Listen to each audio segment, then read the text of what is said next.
হেই বন্ধু, আপনি কি উপলব্ধি করতে পারছেন আপনার আশেপাশের অনেক মানুষ প্রতিদিন কতটুকু ঝুঁকি নিয়ে কাজ করে, যেখানে প্রতিটি ধাপে প্রাণ হারানোর ভয়ও থাকে, তবুও প্রতিদিন তারা এমন কাজ করে যাচ্ছে যেভাবে প্রতিদিন আপনি আপনার অফিস করছেন অথবা আপনার বোরিং লাইফ নিয়ে ভাবছেন যদি এডভেঞ্চার কোনো কিছু করা যেত তাহলে কেমন হতো। আসলে ঝোপঝাড়ে উড়াউড়ি করা বা সাপকে দুধ খাওয়ানো একদমই সহজ কাজ নয়। এসব কাজ অ্যাড্রেনালিন বাড়িয়ে দেয় ঠিকই, কিন্তু ঝুঁকিও কম নয়। চলুন দেখি পৃথিবীর সবচেয়ে বিপজ্জনক কাজ কোনটি এবং এদের মধ্যে কোন কাজটি আপনি এড়িয়ে চলতে চাইবেন। ভিডিও শুরু করার আগে একটি অনুরোধ, একটি লাইক দিয়ে ভিডিওটি দেখতে থাকুন এবং ভিডিওটি ভালো লাগলে চ্যানেলটি সাবস্ক্রাইব করে রাখুন। যেসব সাংবাদিক যুদ্ধে বা সংঘাতে কাজ করেন তাদের জীবনের ঝুঁকি অনেক বেশি। গুলির শব্দ, বিস্ফোরণ এবং অন্যান্য বিপজ্জনক পরিস্থিতিতে তাদের প্রতিনিয়ত সম্মুখীন হতে হয়। অনেক সময় সাংবাদিকরা অপরাধ বা দুর্নীতির মতো সংবেদনশীল বিষয় সম্পর্কে তথ্য সংগ্রহ করেন, যা নিয়ে সংশ্লিষ্ট ব্যক্তিরা ক্ষুব্ধ হতে পারেন এবং প্রতিশোধ নিতে চেষ্টা করতে পারেন। অনেক দেশে সরকার সংবাদ মাধ্যমের উপর নিষেধাজ্ঞা আরোপ করে এবং তাদের বিরুদ্ধে কঠোর ব্যবস্থা নেয় যদি তারা সরকার বিরোধী কোনো তথ্য প্রকাশ করে। অপরাধ সংঘটিত করে এমন গ্যাংয়ের কার্যকলাপ কভার করতে গিয়ে সাংবাদিকরা অনেক সময় তাদের লক্ষ্যবস্তুতে পরিণত হয়। স্নেক মিল্কারদের কাজ আসলেই জটিল। এই সাপের বিষ সংগ্রহ করা হয় বিভিন্ন চিকিৎসার কাজে ব্যবহার করার জন্য, তবে এটি দুধ সংগ্রহের মতো সহজ কোনো কাজ নয়। র্যাটলস্নেক এবং কোবরা থেকে বিষ বের করা অত্যন্ত বিপজ্জনক একটি প্রক্রিয়া। সাপের বিষে নানান ধরনের রাসায়নিক থাকে যা থেকে ক্যান্সার সহ বিভিন্ন রোগের প্রতিষেধক ওষুধ তৈরিতে ব্যবহার করা হয়, কিন্তু সাপের বিষ মুক্ত করা মানে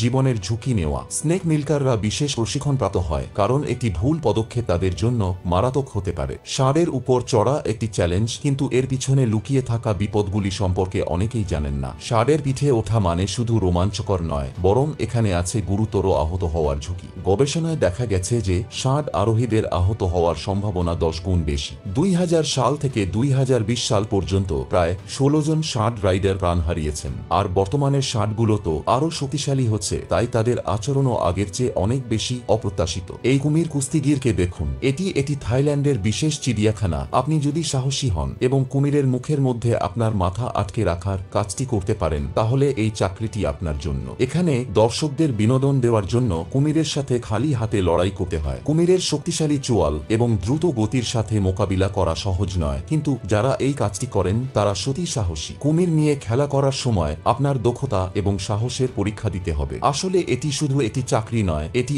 এক ধরনের শিল্প। তাই যদি আপনি মনে করেন যে আপনি এই চ্যালেঞ্জ নিতে প্রস্তুত, তাহলে কুমির কুস্তিগির হওয়ার জন্য আপনাকে স্বাগতম। পানির নিচে জ্বালাই করা এক ধরনের দুঃসাহসী কাজ। পানির নিচে এই কাজ করা খুবই বিপজ্জনক, কারণ এখানে কেবল জ্বালাইয়ের বিষয় নয়, নিরাপত্তার দিকে মনোযোগ দেওয়া খুবই গুরুত্বপূর্ণ বিষয়। সঠিক নিরাপত্তা পদ্ধতি অনুসরণ না করলে বৈদ্যুতিক শক খাওয়ার ঝুঁকি থাকে। ডুবুরিরা কম্প্রেশন সিকনেসেও ভুগতে পারে, যার ফলে শরীরের বিভিন্ন অংশে চাপ পড়ে, এমনকি তাদের খিঁচুনিও দেখা দিতে পারে। তবে সবচেয়ে বড় বিপদ হলো ডুবে যাওয়া। অক্সিজেনের অভাবে দীর্ঘক্ষণ পানির নিচে থাকাটা জীবন হুমকির কারণ হতে পারে। কুরিয়ার হিসেবে কাজ করা মানে প্রতিদিনের চ্যালেঞ্জ মোকাবেলা করা। তারা যখন সাইকেল নিয়ে শহরের রাস্তায় বের হয় তখন মনে হয় যেন তারা এটি রেসে অংশ নিচ্ছে। ট্রাফিকের মধ্যে দিয়ে দ্রুত চলতে হয়, কিন্তু নিরাপত্তার অভাব সবসময় মাথায় থাকে। তাছাড়া সাইকেল চালানো তো সহজ, কিন্তু চুরির হওয়ার ঝুঁকি থাকে অনেক বেশি। গাড়িতে চলাচল করা কুরিয়ারদের তুলনায় তারা অনেক বেশি বিপদে থাকে, তাই শহরের ব্যস্ততা, মানুষের ভিড় সবকিছু মিলিয়ে তাদের কাজটা কঠিন হয়ে যায়। আসলে এই চ্যালেঞ্জগুলোই তো তাদের কাজের অনুপ্রেরণা। তাছাড়া প্রতিটি ডেলিভারির সাথে থাকছে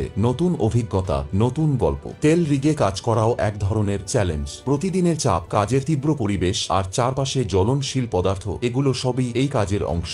গভীর সমুদ্রে তেল উত্তোলনের সময় নিরাপত্তার বিষয়টি সবচেয়ে গুরুত্বপূর্ণ। এই বিপজ্জনক পরিবেশে কাজ করার সময় সতর্কতা এবং দক্ষতা অপরিহার্য। একটি ছোট ভুলেও বড় বিপদ ডেকে আনতে পারে। তাই প্রতিটি কর্মীকে প্রশিক্ষিত হতে হয় যাতে তারা সঠিকভাবে পরিস্থিতি মোকাবিলা করতে পারে। পাইপলাইনগুলো পরীক্ষা করার সময় তাদের মনোযোগ এক মুহূর্তের জন্য নষ্ট করে না। গাছ কাটার সময় যে বিপদগুলো ঘিরে থাকে তা ভাবতেই গা শিরশির করে। 2024 সালে এই পেশায় কাজ করা লোকদের মৃত্যুহার ছিল দেশের গড় মৃত্যুহারের 21 গুণ বেশি। এই কাজের সময় এক মুহূর্তের অসতর্কতা জীবনকে ঝুঁকির মধ্যে ফেলে দিতে পারে। জীবন ঝুঁকি নিয়ে প্রতিদিন সমুদ্রে মাছ ধরতে যান জেলেরা, বিশেষ করে রুক্ষ অঞ্চলে যেখানে যেখানে প্রাকৃতিক দুর্যোগ এবং দুর্ঘটনার সম্ভাবনা সব সময় থাকে। জেলেদের প্রতিটি যাত্রায় জীবনের ঝুঁকি থাকে। তারা প্রায় শক্তিশালী ঢেউ এবং প্রচণ্ড ঝড়ের মুখোমুখি হতে হয়, যেখানে তাদের নৌকা অস্থির হয়ে পড়ে। এমনকি প্রাকৃতিক দুর্যোগের সময় তাদেরকে মাছ ধরার জন্য যেতে হয়, কারণ তাদের পরিবারের খাওয়া পড়ার ব্যবস্থা তাদের কাজের ওপরই নির্ভর করে। তাদের জীবনে নির্দিষ্ট কোনো সুরক্ষা নেই এবং প্রতিটি দিনই তাদের জন্য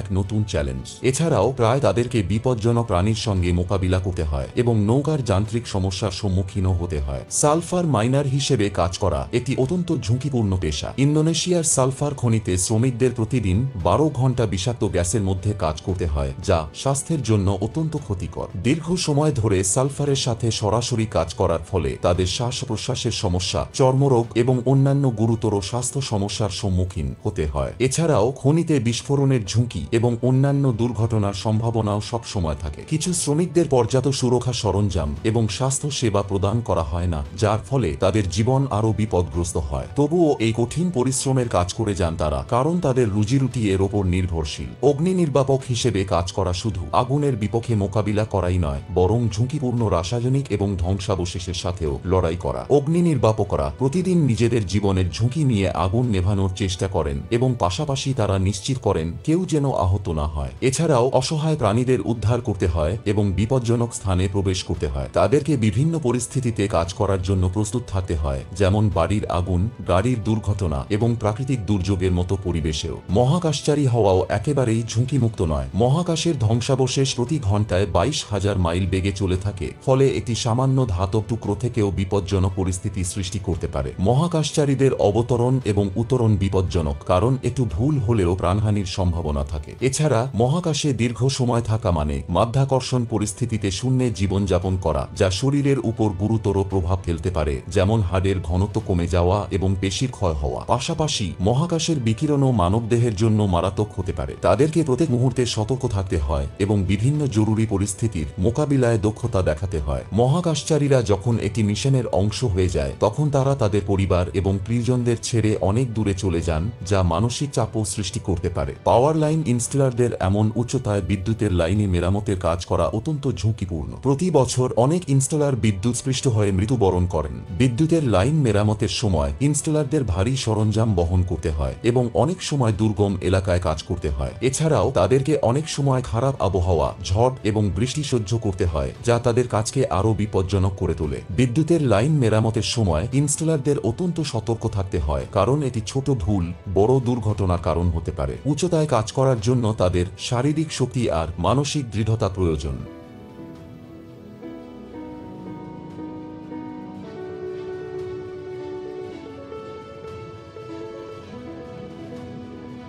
সবচেয়ে বিপজ্জনক কাজের মধ্যে অন্যতম হল কনস্ট্রাকশন সাইটে কাজ করা। এই কাজ করার সময় পড়ে যাওয়ার ঝুঁকি সর্বাধিক। উন্মুক্ত স্থানে ধ্বংসাবশেষ আর রাসায়নিক পদার্থের সাথেও তাদের লড়াই করতে হয়। তাদের ছাদ নির্মাণের সময় এক মুহূর্তের অসতর্কতায়ও বড় দুর্ঘটনার কারণ হতে পারে। উচ্চতায় কাজ করার ফলে তাদের শারীরিক ও মানসিক চাপও বেশি থাকে। এছাড়াও তারা প্রায়ই কঠোর আবহাওয়ার মধ্যে কাজ করতে বাধ্য হয়, যা তাদের কাজকে আরও কঠিন করে তোলে। তীব্র গরম, বরফ বা ঝড়ের মধ্যে ছাদে কাজ করা একটি বিশাল চ্যালেঞ্জ। নিরাপত্তা সরঞ্জামের অপর্যাপ্ততা এবং প্রায়ই অপ্রতুল প্রশিক্ষণ তাদের জীবনের ঝুঁকি বাড়ায়। এই বিপজ্জনক পেশাগুলো আমাদের দেখায় অনেক মানুষের দৈনন্দিন কাজ কেমন ভয়ঙ্কর হতে পারে, তবে তাদের কাজের গুরুত্ব ও সাহসিকতাকে আমরা সব সময় শ্রদ্ধা জানাই। এই ভিডিওটি ভালো লাগলে লাইক, শেয়ার আর সাবস্ক্রাইব করতে ভুলবেন না।